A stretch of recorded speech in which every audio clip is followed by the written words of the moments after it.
Well, good morning, everybody. Thank you. That's better. Good. Just checking you've not already fallen asleep before I've started saying anything. This is good. Excellent. For those who don't know, my name is Tom. That's the bit you do know. The bit you might not know is that I'm one of the pastors here. It's lovely to see so many of you here, particularly when the sun is out, because I know that the sun being out has a direct correlation with how many people come to church often, though it should not. I know I say that as the pastor, but just to put that out there. Last week we started a teaching series called Surrendered. The theme, for want of a better phrase, the purpose for this series is to try and unpack some questions and some thoughts around sexuality, identity, and relationships. The reason we're doing this now is really we recognise, particularly for some parents that are part of our community, that you are facing some of these things with your own kids right now. And if you go to Dr. Google for what should I do, or Pastor Google as I like to call it, what should I do about this, you will get every answer under the sun. And so really we wanted to kind of ask this question, well, what does Jesus and what does the scriptures tell us about our sexuality, our relationships, and our identity? Here is what I would say. We're teaching this over 4 weeks in roughly half an hour. I am not going to give any, there is no way I'm getting through all the questions that we might have. And so I don't know if it's going to work today. Can we have the next slide and we'll see where the QR code... Oh, it is. Okay. So if you have a question, you can scan this QR code on the screen if you want to ask a question anonymously. I don't know. Honestly, I don't know if we will get to answer questions at the end. We'll have to find some format to do that. But knowing what you're asking helps us know what are some of the things we need to unpack. But underneath all of this, last week we started by just trying to unpack how did we get to where we are? How did we get to this point in the sexual revolution, where so much of the sexual revolution's ideology has become so prevalent, so much so that it is invasive of the church, and for younger generations, it is the assumed norms. Now, if you're wondering what on earth are you talking about, the best I can do is say, go listen to the thing from last week, which is on our website or Apple Podcasts or Spotify, wherever you get your podcasts. You can listen through it again, because I really don't have time to unpack it much more than that. But to say that the worldview of the sexual revolution in so many ways is opposed to the worldview of Christianity. Now, there are things within particularly the foundational parts that led to the sexual revolution that are good. So the idea of some parts, for example, of individualism are good. To give somebody basic rights, to recognize that others are made in the image of God. But what happens with all ideology then is it goes a long way beyond that. And so what we end up really is with a clash of the kingdoms.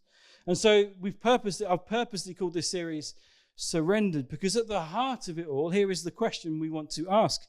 If I'm a disciple of Jesus, what does it mean for me to surrender all of my life, including my sexuality, relationships, and identity, to him?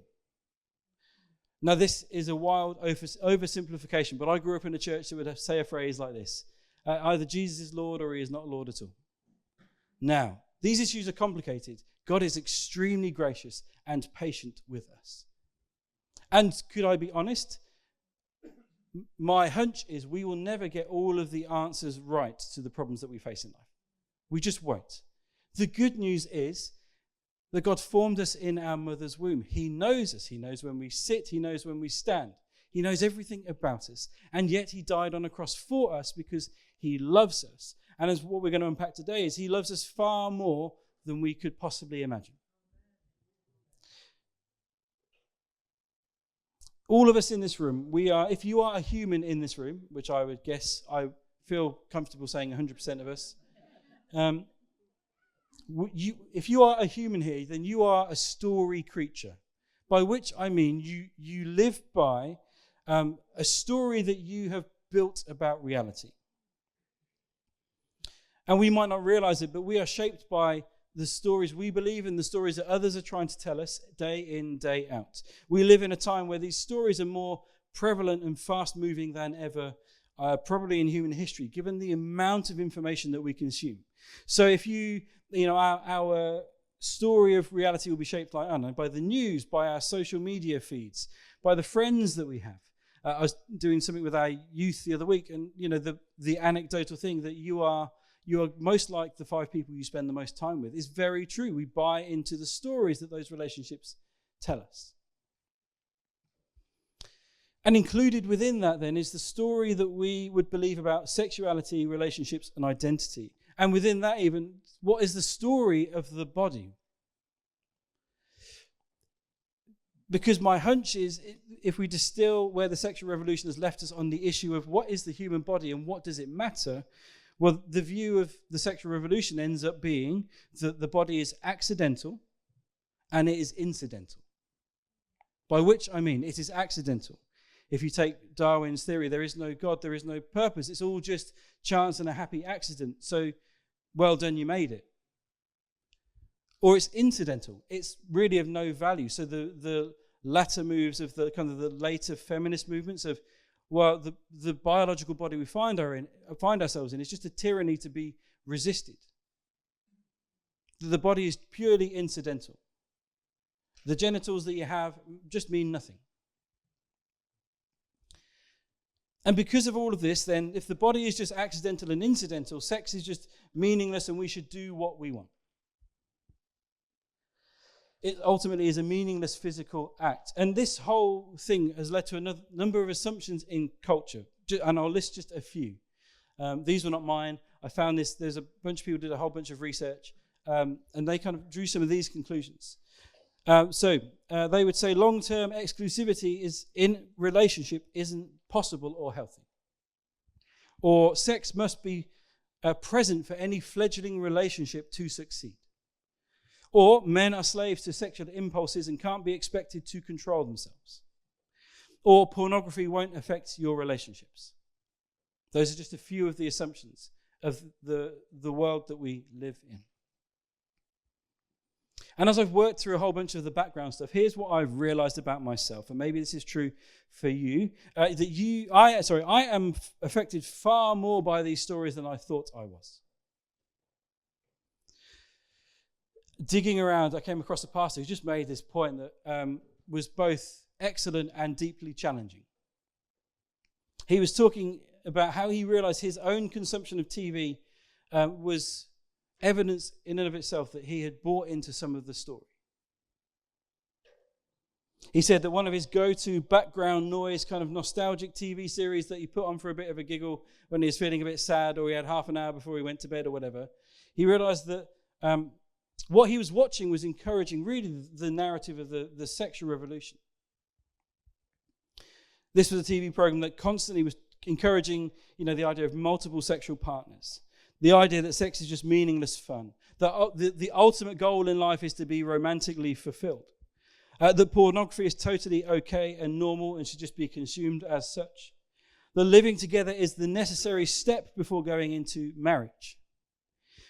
This was all in one TV show that he was talking about. And here is my hunch. If you are under 50 in this room, you might be as challenged by this as me when you realize that program was Friends.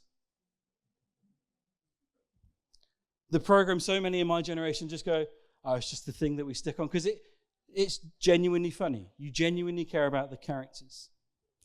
Ashley Maguire from the Institute for Family Studies writes this. Friends was a decade-long Hollywood experiment in testing the moral limits of Americans, and therefore us, and desensitizing viewers to harmful sexual behavior. The show made a punchline out of casual sex and hookups and portrayed them as consequence-free. No talk of STDs, no trips to the abortion clinic, no staring at their phones waiting for the one-night stand to call. Just a good laugh over the last condom in the apartment and the porn marathon. If you've watched Friends, you probably recognize those things. And yet sitcoms and other forms of TV and arts do this as well. They are the place that the storytellers of the sexual revolution do their best work. They tell the stories in a way that appear harmless. They are subtle. They are funny. We love the characters.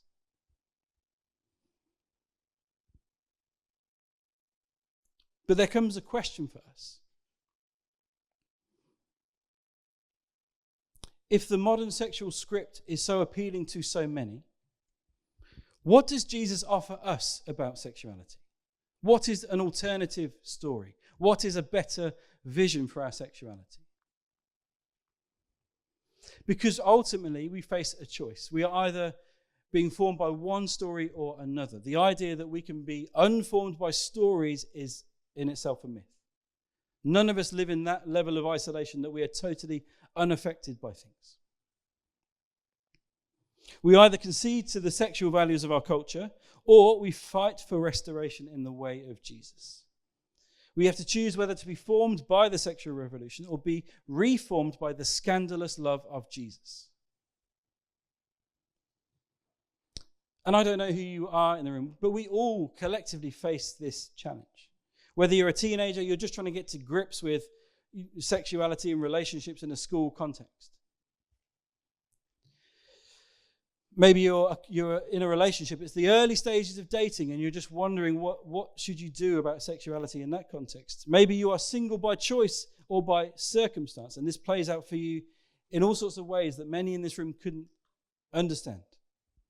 Maybe you are newlyweds learning how your romance is affected by your sexuality. Maybe you are long-term married, but you're facing a new difficult stage of life. Maybe you are divorced or widowed, and you're trying to work out that. And we might stand here and go, well, it's great talking about, hookups and all this stuff, but it's not just sex in and of itself. It's the idea that romance is the ultimate form of human flourishing that is the problem.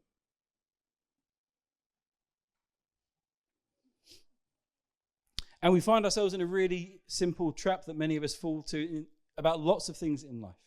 That we run the risk of making sex an idol. Because here's the reality of sex and sexuality.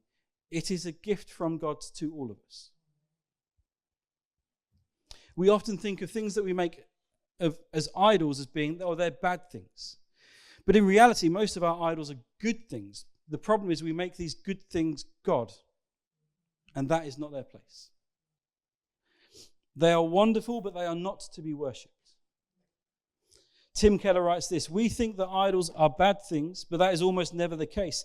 The greater the good, the more likely we are to expect that it can satisfy our deepest needs and hopes. Anything can serve as a counterfeit God, especially the very best things in life. And this is the narrative that we explored last week of the sexual revolution. That some of the very best things are the things that we pin as the ultimate in life. Commenting on the sexual narrative, there's a pastor called John Tyson. He says this, he kind of does this kind of equation that maybe helps us make sense of actually how might we see this in the way we behave. That if we believe that desire plus consent equals freedom, we've probably bought into this narrative. In other words, say, I have a sexual or romantic desire, and if somebody gives consent for me to do whatever that is, fulfill that with them, then there must be the freedom to do that. And that actually is where freedom itself is found. And what's interesting in our culture is, as the sexual revolution has played out, younger generations are having less sex than ever before. And they are also less connected to humans in general than ever before. Even yesterday, this is how you know that I've been doing research on these kind of topics. I was watching a sermon clip of a pastor who was talking about something. And as the video finished, YouTube serves you adverts. What I was served was something I've never heard of before called Dream Companion.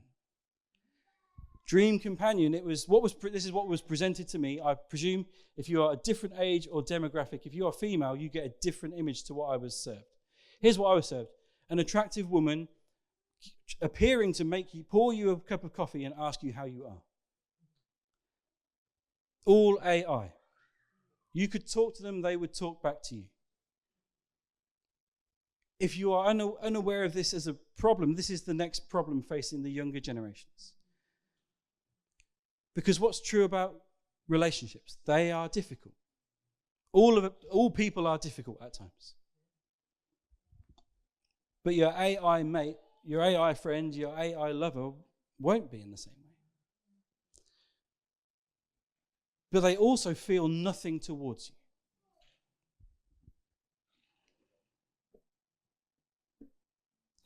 And this is ultimately where the sexual revolution appears to be sending us. And here is what I think is going on. The sexual revolution is overpromised and is now under-delivering. But I also think the church's response to the sexual revolution has inadvertently been negative about sex and sexuality. Instead of God being the creator and the gifter of sex to us and sexuality, he actually, culturally, and in many churches, if we're honest, if you talk particularly to younger generations, God is not perceived as the one who gives it as a gift. He's portrayed as the spoil sport of sexual desire. So if the sexual revolution had a formula, maybe the church's formula in response would look something like this. Moral standards plus willpower equals holiness. And fundamentally, there's a challenge here. How many of us saved ourselves by our own willpower? None of us.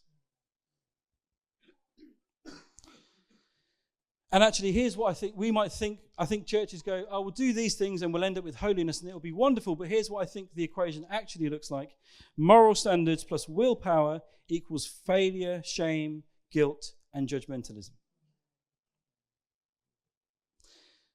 If we live in a world of the stories that we buy, actually this story is not compelling at all. If our answer to sexual revolution, the openness of sexual desire is to, well, just think about it differently and try and do as good as you can, that's not a compelling story. So what is a better story? And the answer starts with a big question. And the big question is, well, who is God? And you might go, well, what's that got to do with sexuality? Who is God? When we baptize people, we have this phrase, I now baptize you in the name of, the name of the Father, the Son, and the Holy Spirit. Yes, bonus points, 10 points for all. Well done. The Father, the Son, and the Holy Spirit. The Trinity. There's a whole bunch of theology here that is wonderful, and the good news is you will never fully figure it out. I'll just save you the pain. Glyn Harrison describes it in this way. Bound together in love, the three persons of the Trinity relate to one another in a dance of perfect love and self-giving. Now, if you were here last week, we talked about two of the three kind of loves that are mentioned in the biblical Greek. One being eros love, which we're going to talk about in a minute. The other being agape love, this self-giving love that seeks the benefit of others. And this is really what we're seeing in the Trinity at work here. But what I find most amazing about this relationship is, according to Jesus, this love isn't exclusive. It doesn't exclude us from it. In John 17, he is praying for us as believers. And he says this, may they also be in us, so that the world may believe that you have sent me. I have given them the glory that you gave me, that they may be one as we are one. I in them and you in me. We are invited into this love that the Father, the Son, and the Holy Spirit have for one another. And it is in this love that actually we find the end point of our longings. And you might, even now you're going, oh, yeah, but Tom, I don't get where sex fits into this. Where is sexuality mentioned in here? Well, for many of us, we talk of bringing our whole selves to God. But I think many of us, when we think about how do we follow God and bring ourselves to God in surrender and bring our sexuality, when we think about bringing our sexuality, I suspect many of us think about bringing it in a negative way. Oh God, this is just a wretched part of me, I'm so sorry. Some of us will just try and kind of hold it away from God. Glyn Harrison, the same guy that I just quoted, he says this, we pay lip service to becoming entirely new creations in Christ, but the fig leaf remains firmly locked in place. Now, there's some Genesis creation narrative stuff going on here. The underlying narrative, though, being that our view of sex is almost exclusively that of shame. And so we don't bring that part of ourselves to God. To use the metaphor, we cover our worst parts with fig leaves and keep them from God.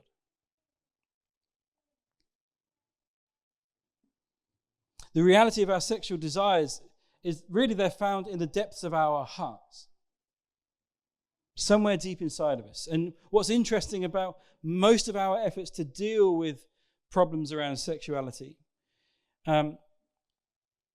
is we make them a head issue. We make it all about willpower. James K.A. Smith says this: it's as if the church is pouring water onto our heads to put out a fire in our hearts. That our attention and our efforts ultimately are in the wrong place most of the time. Now, there is wonderful psychologists and counselors who can actually help do wonderful things with the way we think about sex. And if you're somebody that faces genuine sexual addiction, actually that could be really helpful. But for the vast majority of us, the things we struggle with are the things in our hearts that we cannot appear to do anything about. In the scriptures, our relationship with God, or God's relationship to us, probably more accurate, is portrayed in a number of images. Here are just a few. A bear who's been robbed of her cubs, a shepherd and his sheep, a lost son and his father, a king and his subjects, a mother hen gathering chicks, and that list goes on. But what is one of the most common ones that's not on this list? The union of a husband to his wife. And we see this through the scriptures. Actually, what does the story start with in so many ways? In Genesis, it starts with the marriage of two people. And the Bible narrative ends in Revelation with the marriage of Christ to his bride, the church. That is you and I. In Isaiah 54:5, it says this, just to give you some examples of this in play. For your maker is your husband, the Lord Almighty is his name. Isaiah 62, as a bridegroom rejoices over his bride, so will your God rejoice over you. This language is also used to express kind of God's upset at the way things have gone. So I'm not going to read it all, obviously, but if you look at the book of Hosea, there is lots of this language in there. But Jeremiah 3:20 as an example, but like a woman unfaithful to her husband, so you, Israel, have been unfaithful to me. And so within this union imagery, we have to accept, and this might be the most upsetting thing I say for some of you, and we have to process this together. And this is what we're going to try and do. That within this imagery, there is something about some of this imagery that in its nature we would talk about as sexual. And some of you are like, what are you talking about, you mental man? Here's the difference. In our culture, when we talk about sexual imagery, it almost always is pornographic in nature. It is almost always crude. And that is not what happens in the scriptures.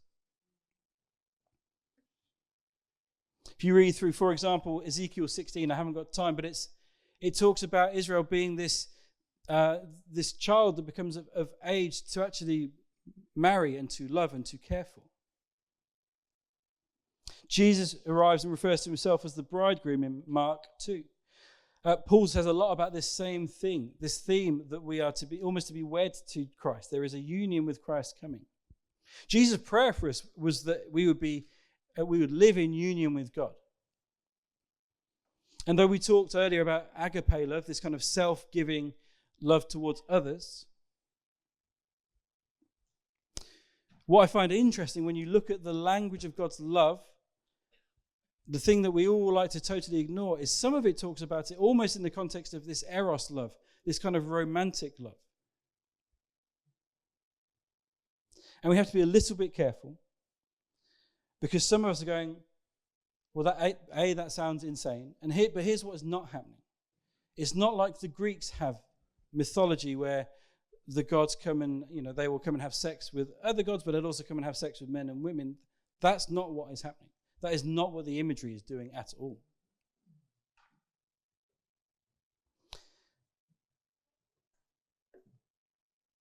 What does happen, though, is some of the imagery. So if we imagine the deep feelings of romance, for some of us, maybe us who are married, what some of those deep feelings that go on whilst you're having a romantic moment with your partner, maybe even having sex, some of those feelings and those things are intense. And there's something in that speaks of God's love towards us.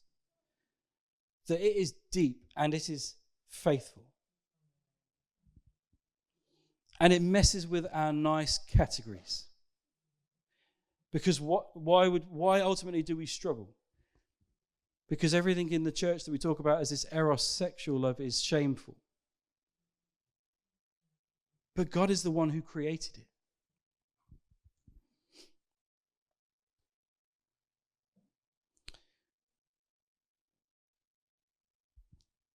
When Jesus comes to the earth, when he is what is called incarnate, which in the flesh, in the meat, when Jesus arrives, God in bodily form,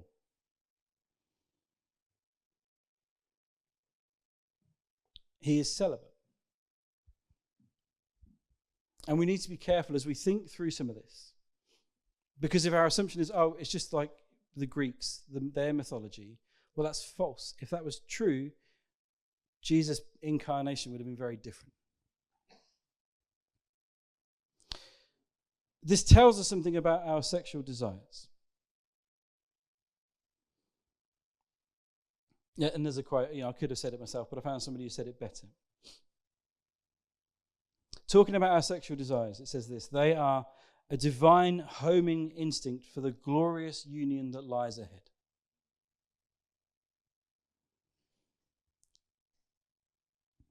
Sex and romance is not the thing.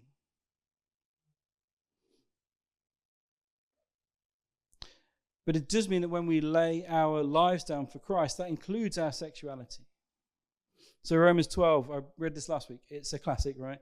Therefore, I urge you, brothers and sisters, in view of God's mercy, to offer your bodies as a living sacrifice, holy and pleasing to God. This is your true and proper worship.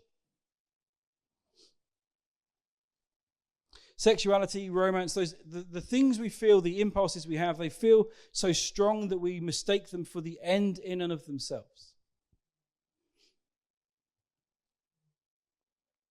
C.S. Lewis would talk about sexuality in that way, a bit like this. He's talking about the things that we turn to idols. They are not the thing itself. They are the scent of a flower that we have not yet found. And this is, you could summarize all of the romance, all the sexual things we could experience in this life are but the smell of a flower that we cannot yet experience. They're good, but they're not the thing. And that's why for those of us who get married, our vows mean so much. Our marriage should be a depiction of our union with Christ. In Ephesians 5, Paul says this: for this reason a man will leave his father and mother and be united to his wife, and the two will become one flesh. This is a profound mystery, but I am talking about Christ and the church.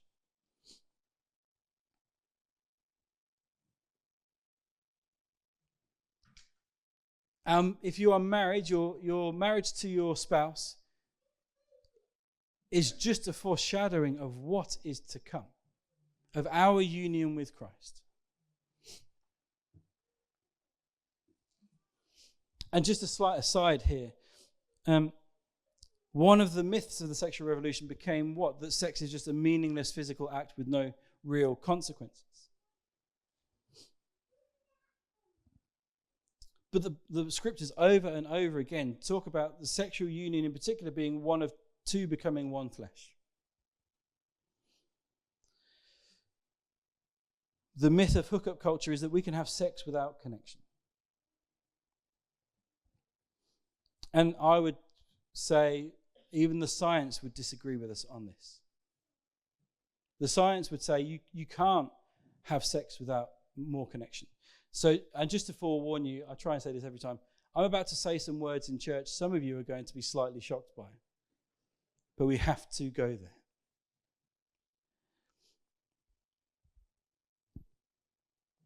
So during sex, particularly during orgasm, men and women both experience the release of a hormone called oxytocin. Now, what's interesting about this hormone, particularly in women, it's also released when women are breastfeeding their children. Oxytocin gets called the love hormone. It's present to help establish a deep connection with another person. Which is why, if you breastfeed your child, the encouragement is to look them in the eye, to build a deep connection with them. And so here is my hunch. Why is this hormone present during sex? To build a deep connection with the other person. In men, you also get an extra hormone released, you'll be pleased to know, that I honestly had never heard of before I had to do some of this digging around, called vasopressin. And its release is linked directly to long-term commitment and protecting, a feeling of protectiveness towards your partner, towards the other person. Even scientifically speaking, I don't think it can be argued that there is such a thing as meaningless sex. It just does not feature in God's design. And our desire for more and more sexual encounters, for more and more romance, actually should tell us something here. That deep inside, actually what we're trying to do is fill with sex what should be filled with this longing for a union with God. God's design is for sex to sit inside of marriage, for better, for worse, for richer, for poorer, in sickness and in health. What God has brought together, let no man separate. These are the words we say in a marriage ceremony. These are vows we make before God and before others. And here is what I would say. If you are in this room and you are married and one or both of you is struggling with your marriage, please come and talk to us. The lie the devil would have you believe is that you are the only ones. And there are some days for every single one of us where marriage is awful. Just don't tell my wife, she's not here. But there are days where that's the reality of marriage. And sometimes it's just the odd day. Sometimes it is a season. And you do not need to walk through that season alone. Do not let the sense of shame or judgment be the thing that holds you back. If you are married, if you have made that commitment, we want that to flourish because it is a depiction of your union with God. What if you are single in the room?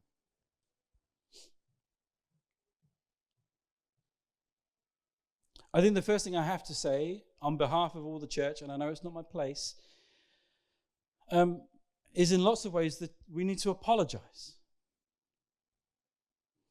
Because in the church, particularly as we've pushed back against the sexual revolution, we have made marriage the end of human purpose, not the signpost that points to the end of union with Christ.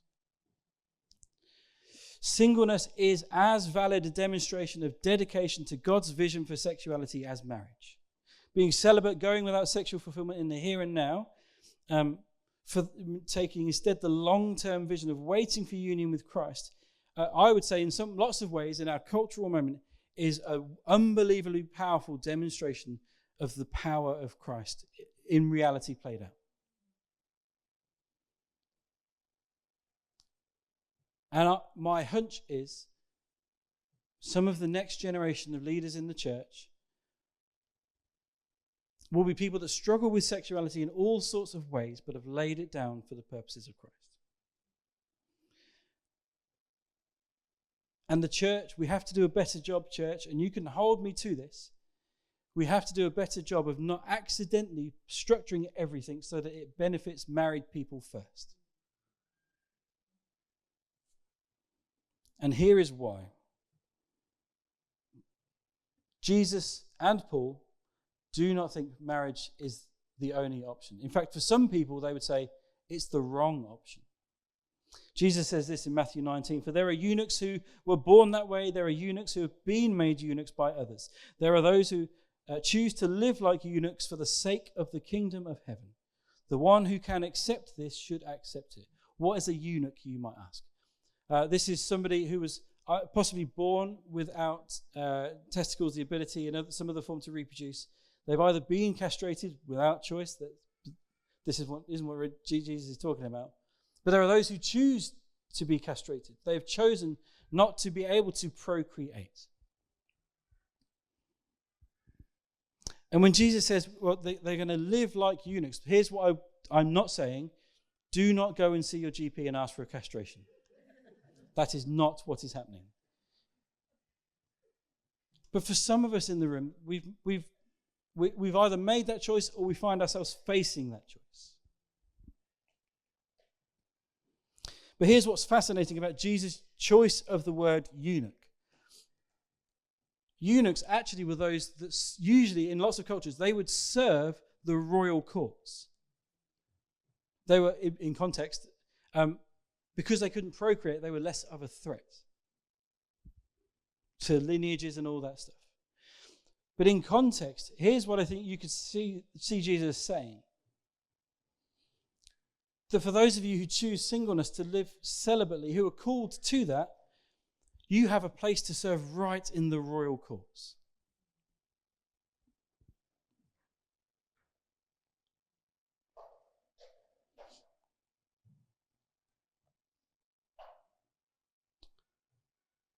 And then I recognize there'll be some of us in the room, we're not yet married. And we'll be in all different stages of not yet married. Some of us will be dating, trying to find a partner. Others of us might be in a long-term relationship where we're not married, but we're also choosing not to be celibate. What do we say to people in the room? Maybe you're cohabiting, maybe you are sleeping with the same sexual partner, maybe you're just dating and sleeping with different sexual partners. There is a reality that I deeply try to sugarcoat and cannot as you read the scriptures. And that would be that would fall into the same category as adultery. And I know that feels like a harsh way to say it. But sugarcoating it actually didn't do us any favors. I tried.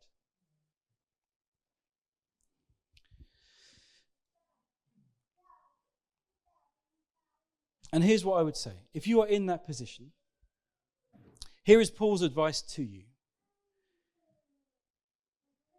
It is better to get married than to burn with passion. And could I be honest? Some of the reason I got married was an acceptance in myself that I couldn't live the celibate life. I would have pretended to, and it all would have fallen apart horribly. And so the choice became, well, I should get married. Now, if that's the only reason you are choosing to get married to somebody, my pastoral advice is that is going to end badly. But there should be an acceptance in us. If you are not made for the celibate life, don't try and live it. It's something you are called to do. And maybe you find yourself, you're in a position where you would happily get married and the other person wouldn't. I would explore that with them further. And I know there's all sorts of hang-ups and reasons with people for that sometimes.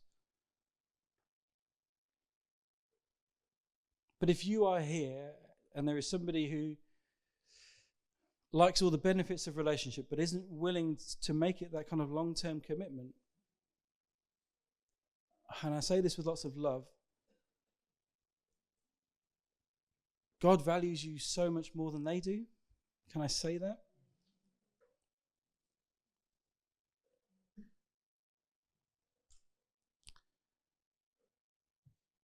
And to just try that conversation again. And to say this, because I realize what I've just said, I've just dropped a whole bunch of bombshells, is to say that we love you. Here's what I recognize about life. It is complicated and it is messy.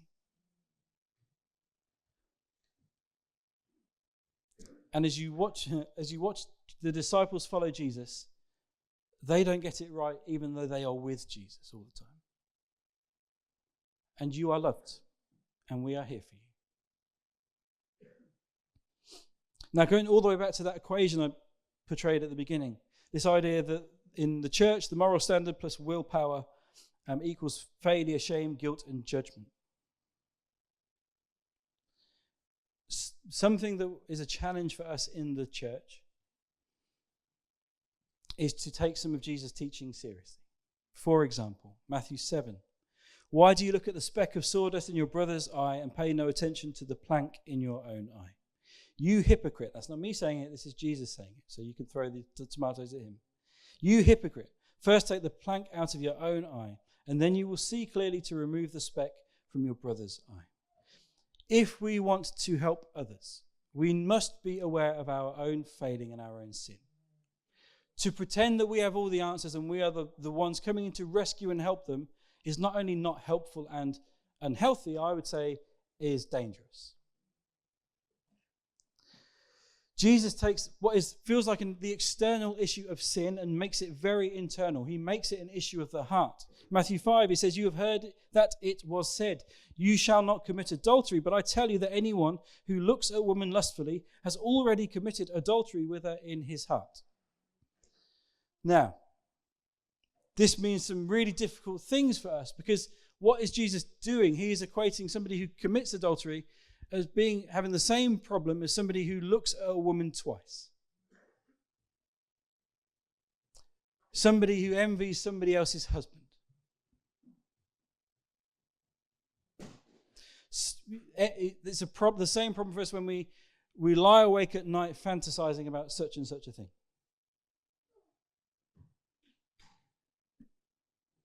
And so here is my hunch. If we genuinely want to help people with their sexuality, and look, to say this, if we genuinely want to see people saved out of this current generation, we are going to have to accept some of the stuff around sexuality. Not affirm it, accept it. And be willing to confess some of our own problems, our own sin. Because otherwise we are just the pious ones telling them to live better. When in reality, we are all sexual beings who are in some way or other sexually or romantically broken, who still need grace as much as the first day Jesus walked into our lives. And our inability to be honest about sexual sin does two things. A, in the church, it means that sexual sin flourishes. But two, for those coming into the church, it makes it look as if Jesus sets a standard that they have to adhere to that Jesus never asks them to. And we do not either. We don't live to the standard that we portray.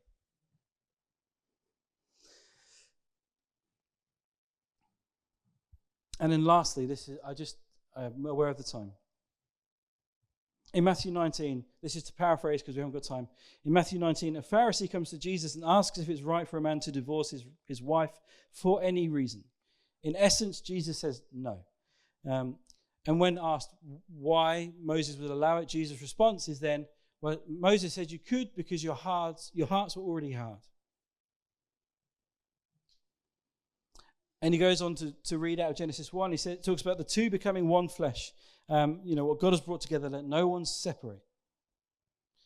And then Jesus says this, except for sexual immorality, which is this word porneia, which next week we're going to talk about a lot more. Sexual immorality, which covers a whole bunch of stuff. You shouldn't divorce. Now, as you read through the New Testament, there is also good grounds for, there being grounds for divorce for unrepentant abuse. But what's rising in our culture, what's become acceptable, is what's called the no-fault divorce, where people basically go, well, this clearly isn't working, maybe we should just give up now. Scripture, in the eyes of Jesus, this doesn't seem to be a category. But here's what Jesus also seems to permit is remarriage. And some of us would have grown up in a church where it's like, no, if you get divorced, you cannot remarry. And it's complicated. There probably are cases where actually that's what we should say. But here's what I would say. If you are somebody who has been divorced recently or long term, the biggest thing I could say to you would be to go slowly.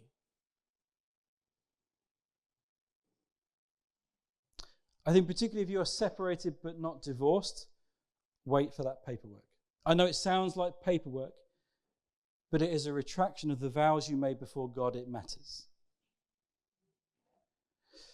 Don't just jump into something new, because actually that desire to jump into something new goes back to the thing we talked about last week, where what we're doing accidentally is going, well, the ultimate source of my flourishing is romantic fulfillment.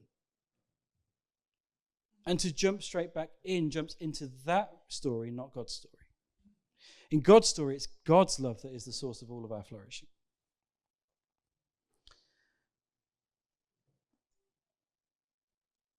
But wait for God to speak.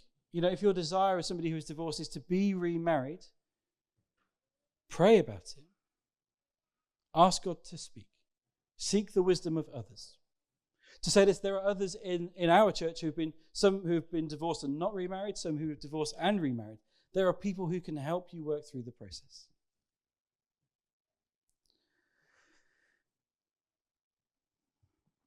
So, I've said a lot, I feel like.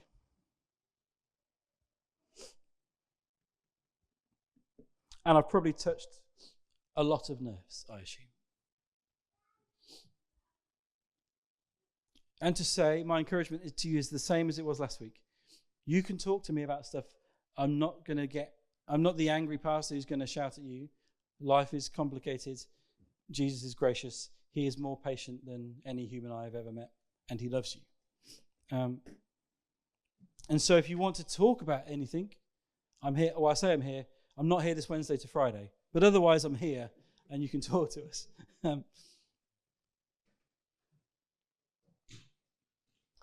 But talk about it in your communities. Talk about it with Christian brothers and sisters who you love and can talk to. One of the things that I think can happen in moments like this is what is said to try and bring us back to God's ways. The enemy will use as condemnation to destroy you. And so here is the thing I would say. If you are feeling deep down some sense of condemnation, come and get prayer from somebody. Because I think the enemy's trying to work his way in. So come and get prayer. Come and talk. Come and have conversation.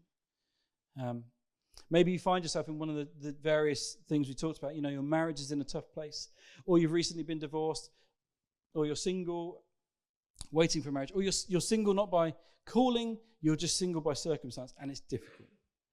I don't really know what to pray for you guys, but I would love to pray for you guys. And I think the reason I don't know what to pray is because each of those circumstances is so different for each one of us. So shall we stand and we will pray?